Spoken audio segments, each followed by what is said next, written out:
What is up, y'all? It's your boy Manwell. So glad that you came back to the channel. Hey, musician first, car lover second. I love this stuff, y'all, and I'm so glad you guys are here with me. If you like anything you hear, the music is all me, original stuff. I'll put it in the description so you guys can check out Musica. The car stuff, I'm loving this junk. So if you notice the title, bruh, 3 different failures. 3 different times I tried to get a GT3 this year, and they all failed.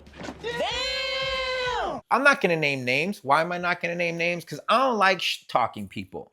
But I will tell you that this first dealership, I don't know if I'll ever buy from them without getting 2 PPIs. Here's the story. Let's go. I go on the little internet, I'm looking, I'm thinking, ooh, I'm gonna find me something. Now at this point, I realized last year, 2025 at the end, you could have picked up a GT3 for around 150 to 180. This year, they're over 200. Come on, man. I'm thinking that's some appreciation, bruh. This one was priced at 214. So I didn't think I was gonna spend that much, but I thought I gotta get on it. Call them up, they answer. Hey, what's up? I like your GT3. Can I get a PPI? Sure, you can get a PPI. By the way, I'm also thinking about throwing in my 2011 GTS. Awesome, cool. Here's the offer for the GTS. I'm like, seems low, but let me, whatever, this GT3. Everybody wants this GT3, so maybe, it's worth it. Get out of mine, get into the GT3. Get the PPI call. Hey man, Mr. Reyes. This thing was grinding in first and it was skipping second and third. And I was like, I don't think they're supposed to do that. No, sir, they're not. How in the hell did they miss this? Because if you just drove it, you would know it's grinding in first, skipping in second and third. I'm here to tell you right now, we don't care. Let me tell you. Right. These people have this car for a month. They had to take apart the entire transmission. Do you want to know what happened? There were 2 parts missing. What? 2 parts missing from the transmission. Parts that were supposed to be in the transmission are not in the transmission. Apparently, somebody who did the work prior forgot to put them in the transmission. You serious? Now, I'm not a mechanic, but I'm thinking transmission needs all the parts. Stupid. So they take a month to fix this joker. In that month, I'm heavily contemplating, hey man, should I buy this car? This seems like a really bad start. And they're not offering me a lot for this GTS. So I hit them up and I'm like, look guys, I don't know. What would this deal look like if I didn't put the GTS on? I'm thinking they're gonna be like, okay, cool, great. I'm buying cash, so why wouldn't they be like excited about a quick cash offer? They were like, we don't really wanna do the deal without the GTS. And I was like, wait, what? You don't wanna do the deal without GTS, why? Like I'm giving you like money, like cash. And they were like, just sell it to somebody else. You don't wanna take my money because I'm not giving you what you want? Cool. Hang up the phone, I'm like, whatever, bruh. I'm not doing this deal. I don't think they were being malicious. I think maybe what happened was they offered the car to somebody else. They told one of their clients who's probably been looking for it, and they were like, yo, we got your car, it's coming in. And the reason I think this is what happened is because when they finally got a hold of me and I finally answered the phone, they were like, hey, to get this done, we'll give you this much for the GTS. Mind you, it was a $20,000 jump. They went up 20 G's. Nice. That's when I knew that it was already sold. I'm like, you ain't offering me this much for the car unless you already got an end user. And sure enough, they did. So at that point, I was like, you know what? Not really comfortable with the deal. You telling me now that the car is fixed and there's no more transmission issues. I just don't know if I feel like that's the truth. But I didn't want to be accusatory. So I was like, all good, no worries. I'm sure you sell the car. Good luck.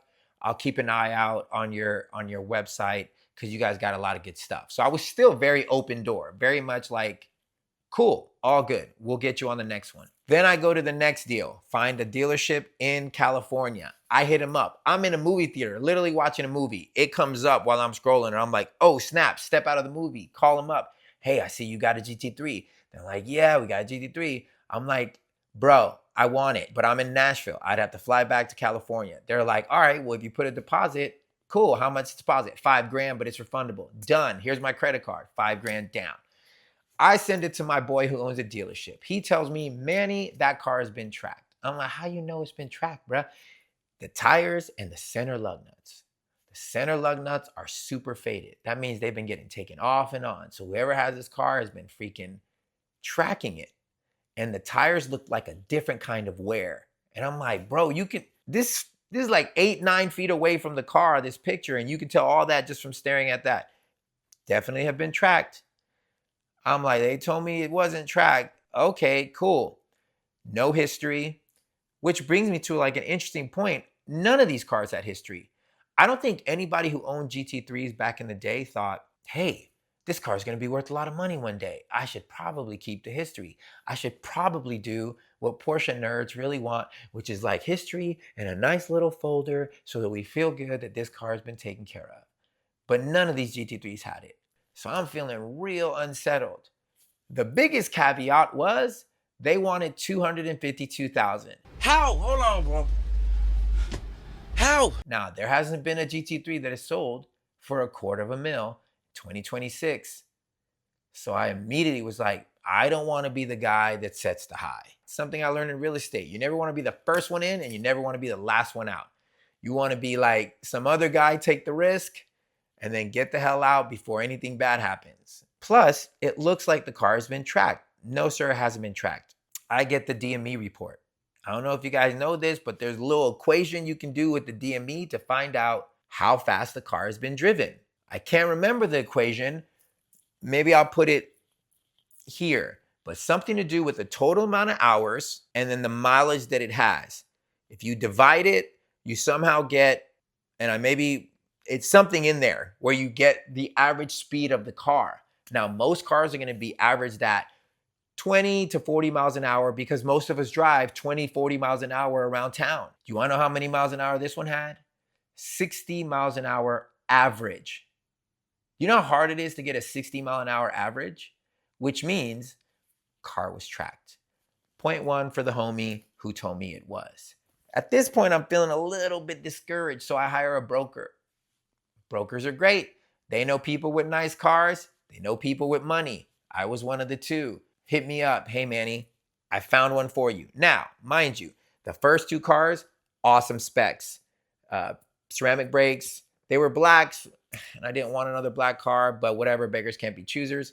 They had full leather, and they had ceramic brakes. Great. I was so excited. This one was white, non-full leather, non-ceramic brakes. It was literally the lowest build out of them all. But I'm like, whatever. I got to get in where I fit in before this stuff takes over. This was priced at $230,000. Mind you, these are all very expensive, so it's not lost on me. I fly out to North Carolina to make this deal happen. I meet the owner. Super cool dude. He has a crazy collection. I'm all excited. Test drive the car. Here's what that looked like. Man, so this is, the biggest thing about this is it's heavy, but then it comes back at you fast. Wow. Wow. This does not feel like my GTS, bro. No. Yeah, This does not feel like my GTS. yeah, GTS is a civilized button down, you know? It's damn near scary. I didn't realize you had never driven one of these. Yeah. Never. This is my first time, bro, because it's not like there's any around Yeah. that I can just go by and... See, good thing you captured your GT3 V card going on. Yeah, very much so. The stick is so interesting, but so kind of like cool. And so different than like if you were to drive like a 991.2 or 992 GT3. It wouldn't be this mechanical. No, nowhere near. That's the thing, like, oh, they're so analog and whatever. I'm like, yeah. Compared to this, Yeah, no way. yeah. Because I'm assuming that the shifting is a lot smoother. Yeah.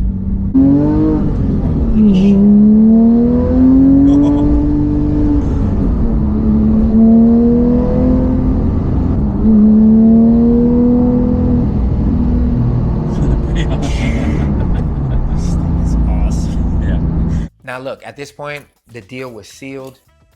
I felt good. Broker felt good. I thought seller felt good. We couldn't get the deal done.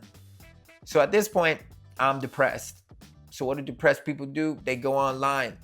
And what did I do? I went to Facebook. I did not know you can find cars on Facebook. I don't hang out on Facebook. I'm not 60. Now I hang out on Facebook. So I'm there, digga, hitting up Porsche forums. Again, this is my first time ever doing this. I find a car. It was a GT3 RS 997 listed for 600 grand. Beautiful. But I hit up the guy and I'm like, hey man, don't want to spend 600 grand on your car, but I think it's beautiful. But if you come across a GT3, I'm your man, I'm a buyer, I'm ready to go. Someone on that post tags me, hey, did you see the last guy who commented? I'm like, no, you should go check it out. So he adds me on that comment and I see a guy that says, if you want 90% of the thrill, half the price, I have a GT3. I hit this dude up so fast.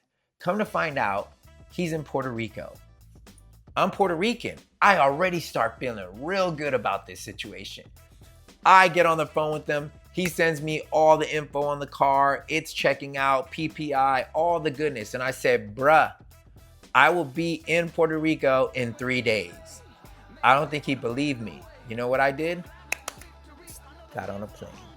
All eyes on me. I'm about to stop the show.